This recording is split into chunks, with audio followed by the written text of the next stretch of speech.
আমাদেরকে hospital authority national burn unit থেকে জানিয়েছেন ওনারা চিকিৎসার প্রয়োজনে যত রকম প্রস্তুতি দরকার সকল প্রস্তুতি সম্পন্ন করেছেন। তারপরও যদি প্রয়োজন হয় বিদেশ থেকে চিকিৎসক আনাবেন, যদি প্রয়োজন হয় বিদেশে আমাদের এই শিক্ষার্থীদের যারা বার্ন ইউনিটে আহত অবস্থায় আছে নিয়ে যাবেন। আমাদের চিকিৎসা পুনর্বাসনে কোনো রকম কোনো ঘাটতি থাকবে না। মর্মান্তিক দুর্ঘটনা কেন ঘটলো অবশ্যই আমরা তদন্ত করে দেখব। আমাদেরকে hospital authority national burn unit থেকে জানিয়েছেন ওনারা চিকিৎসার প্রয়োজনে যত রকম প্রস্তুতি দরকার সকল প্রস্তুতি সম্পন্ন করেছেন। তারপরও যদি প্রয়োজন হয় বিদেশ থেকে চিকিৎসক আনাবেন, যদি প্রয়োজন হয় বিদেশে আমাদের এই শিক্ষার্থীদের যারা বার্ন ইউনিটে আহত অবস্থায় আছে নিয়ে যাবেন। আমাদের চিকিৎসা পুনর্বাসনে কোনো রকম কোনো ঘাটতি থাকবে না। আজকে আমাদের জাতির জীবনে বিরাট বড় একটা ট্র্যাজেডির দিন।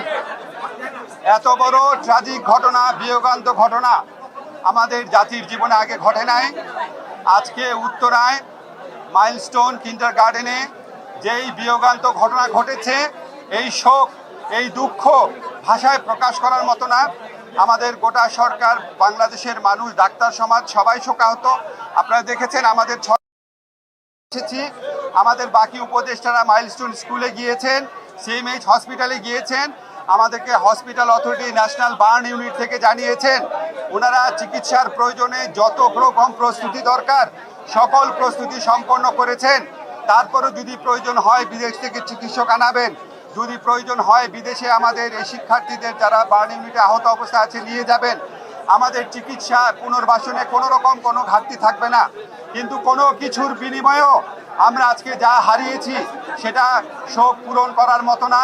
আমরা আগামীকাল রাষ্ট্রীয়ভাবে শোক দিবস ঘোষণা করা হয়েছে, পতাকা অর্ধনমিত থাকবে এবং আমাদের প্রধান উপদেষ্টা বারবার ফোন করে খবর নিচ্ছেন যারা আহত অবস্থায় আছেন, যারা সংকটাপন্ন অবস্থায় আছেন, তাদের পাশে আমরা সবাই এসে দাঁড়াবো।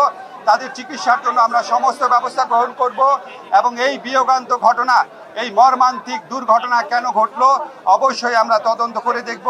এই ব্যাপারে প্রয়োজনীয় যা ব্যবস্থা নেওয়া তা নিব।